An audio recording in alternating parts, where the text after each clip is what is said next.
வணக்கம் ஸ்டூடெண்ட்ஸ். சரி, இன்னைக்கு நம்ம யூனிட் 1ல இருந்து ஒரு சூப்பர் இன்ட்ரெஸ்டிங் டாபிக் பார்க்க போறோம். Electric flux. பேரு கேட்டாலே கொஞ்சம் பயமா இருக்கும், ஆனா ட்ரஸ்ட் மீ, இது ரொம்ப ரொம்ப சிம்பிள். எக்ஸாமுக்கு என்ன தேவையோ அதை மட்டும் ஃபோக்கஸ் பண்ணி உங்களுக்கு அப்படியே மனசுல பதியிற மாதிரி நான் எக்ஸ்பிளைன் பண்றேன். ஓகே, இந்த கான்செப்டை நல்லா டீப்பா புரிஞ்சுக்கிறதுக்கு வாங்கல ஃபர்ஸ்ட் ஒரு ரொம்ப சிம்பிளான பிராக்டிக்கலான கேள்வியிலிருந்து ஸ்டார்ட் பண்ணுவோம். ஜஸ்ட் கொஞ்சம் இமேஜின் பண்ணி பாருங்க. வெளியே நல்ல கனன்னு மழை பெய்யுது. உங்க ரூம்ல ஒரு ஜன்னலை நீங்க திறந்து வச்சிருக்கீங்க. இப்போ என் கேள்வி என்னன்னா, அந்த ஜன்னல் வழியா எவ்ளோ தண்ணி உள்ள வரும்? ஜஸ்ட் திங்க், அந்த உள்ள வர தண்ணியோட அளவு எதெல்லாம் பொறுத்து மாறும்? ஜஸ்ட் ஒரு செகண்ட் யோசிச்சு பாருங்களேன்.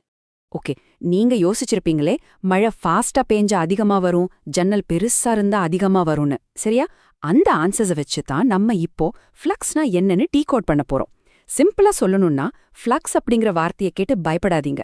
அது ஒண்ணுமே இல்ல, ஒரு ஸ்பெசிபிக் ஏரியா வழியா ஏதோ ஒன்னு how much of something pass ஆகுதுன்னு சொல்ற ஒரு மெஷர்மெண்ட், அவ்வளோதான். சரி, இப்போ நம்ம மழை எக்ஸாம்பிள்க்கும் நம்ம படிக்கிற எலக்ட்ரிக் ஃப்ளக்ஸ்க்கும் என்ன சம்பந்தம்னு பார்ப்போம். ஒரு டைரக்ட் கம்பேரிசன் பண்ணலாம்.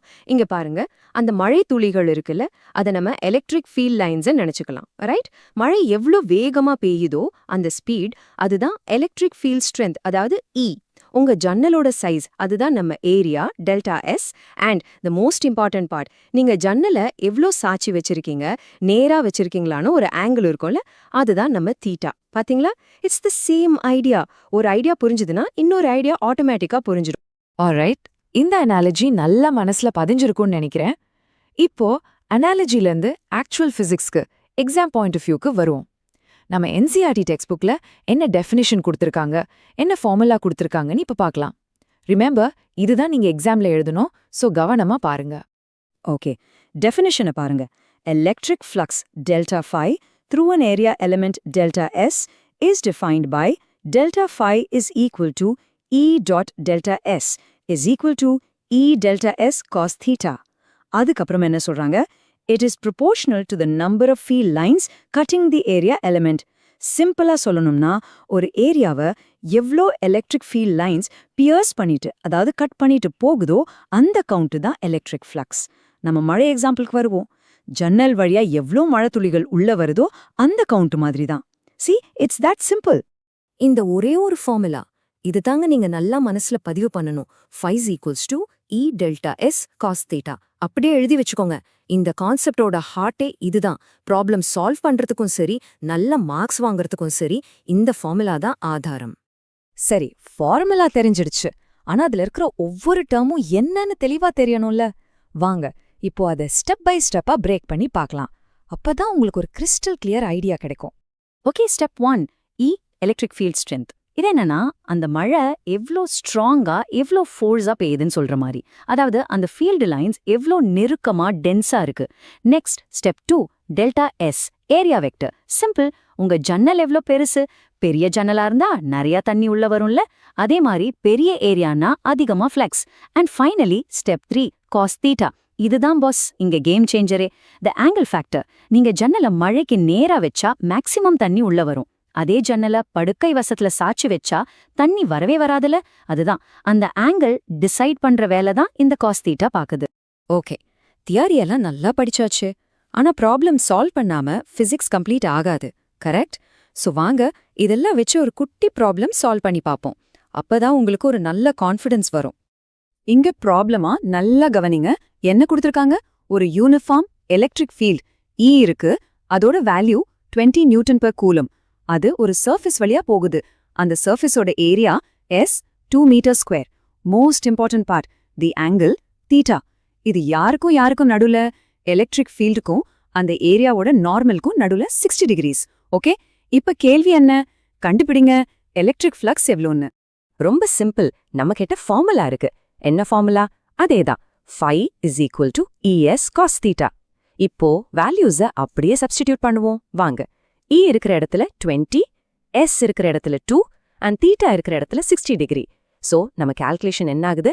20 × 2 × cos 60 டிகிரி. உங்களுக்கு எல்லாருக்கும் தெரியும், ட்ரிக்னாமெட்ரியில cos 60யோட வேல்யூ என்ன? 1/2. கரெக்ட்? ஸோ அது 40 டைம்ஸ் 1/2 ஆகுது. So 40 × 1/2, the final answer is 20. முடிஞ்சாச்சா? இல்ல, ரொம்ப ரொம்ப முக்கியமான விஷயம் யூனிட்ஸ். யூனிட்ஸை எப்பவுமே மறந்துடக்கூடாது. So the correct full answer is 20 newton metre squared per coulomb. பாத்தீங்களா, ஃபார்முலா தெரிஞ்சா எவ்ளோ ஈஸியா இருக்கும்னு. ஓகே காய்ஸ், இப்ப நம்ம பார்க்க போற செக்ஷன் இதுதான் ரொம்ப ரொம்ப ரொம்ப இம்பார்ட்டன்ட். என்ன தெரியுமா? நிறைய பிரில்லியன்ட் ஸ்டூடெண்ட்ஸ் கூட தெரிஞ்சோ தெரியாமலோ மார்க் லூஸ் பண்ற இடம் இதுதான். இத நான் சைலண்ட் கில்லர்ஸ்னு சொல்லுவேன். இந்த ட்ராப்ஸ்ல நம்ம மாட்டக்கூடாது. சோ கொஞ்சம் எக்ஸ்ட்ரா அட்டென்ஷன் கொடுங்க. முதல்ல மிஸ்டேக் நம்பர் 1, எலக்ட்ரிக் ஃப்ளக்ஸ போய் ஒரு வெக்டர்னு நினைக்கிறது. தப்பு கிடையவே கிடையாது. Electric flux is a scalar quantity. அதுக்கு மேக்னிட்யூட், அதாவது ஒரு வேல்யூ மட்டும்தான் இருக்கு, டைரக்ஷன் கிடையாது. ஓகே, இப்போ மிஸ்டேக் நம்பர் 2, இதுதான் பிக்கெஸ்ட் ட்ராப், பெரிய சைலண்ட் கில்லர். அந்த ஆங்கிள் தீட்டாவை எலக்ட்ரிக் ஃபீல்டுக்கும் சர்ஃபேஸ்க்கும் நடுவுல எடுத்துக்கிறது. ஐயையோ, அந்த தப்பு மட்டும் பண்ணிடாதீங்க. த ஆங்கிள் தீட்டா இஸ் ஆல்வேஸ், நான் ரிப்பீட் பண்றேன், always between the electric field E and the normal to the surface. அந்த சர்ஃபேஸ்க்கு நீங்க வரையற செங்குத்து கோடு, அதாவது நார்மல் லைன்க்கும் ஈக்கும் நடுவுல இருக்கிற ஆங்கிள் தான் எடுக்கணும். மறந்துடாதீங்க. ஆல்ரைட், நம்ம இன்னைக்கு எக்ஸ்பிளைனரோட நிறைய கடைசி பகுதிக்கு வந்துட்டோம். சோ ஃபார் சோ குட்னு நினைக்கிறேன். வாங்க இப்ப படிச்சது ஒரு குயிக் சம்மரி பண்ணிட்டு இதோட கனெக்ஷன்ல அடுத்த டாபிக் என்ன வரும்னு பாப்போம். சோ கீ டேக்அவேஸ், இன்னைக்கு நம்ம என்ன கத்துக்கிட்டோம்? ஃபர்ஸ்ட், எலக்ட்ரிக் ஃப்ளக்ஸ்னா என்ன? ஒரு ஏரியா வழியா எவ்ளோ எலக்ட்ரிக் ஃபீல்ட் லைன்ஸ் ஃப்ளோ ஆகுதுன்னு சொல்ற ஒரு மெஷர். செகண்ட், அந்த magic formula phi is equal to E delta S cos theta. இத மறக்கவே கூடாது. தேர்ட், அந்த ஃபார்முலால 3 விஷயம் தான் மேட்டர் பண்ணுது. Field strength E, area S and angle theta. Fourth, ரொம்ப முக்கியமா, ஃப்ளக்ஸ் ஒரு ஸ்கேலர், வெக்டர் இல்ல. அந்த ஃபைனல் கோல்டன் ரூல், அந்த ஆங்கிள் தீட்டா எப்பவுமே E ஃபீல்டுக்கும் நார்மலுக்கும் நடுல தான். அவ்வளவுதான். சரி, எல்லாம் ஓகே. ஆனா இப்போ என் மனசுல ஒரு கேள்வி வருது, உங்களுக்கும் வரணும். நம்ம இப்ப பார்த்தது எல்லாமே ஒரு ஃபிளாட் ஓபன் சர்ஃபேஸ்க்கு.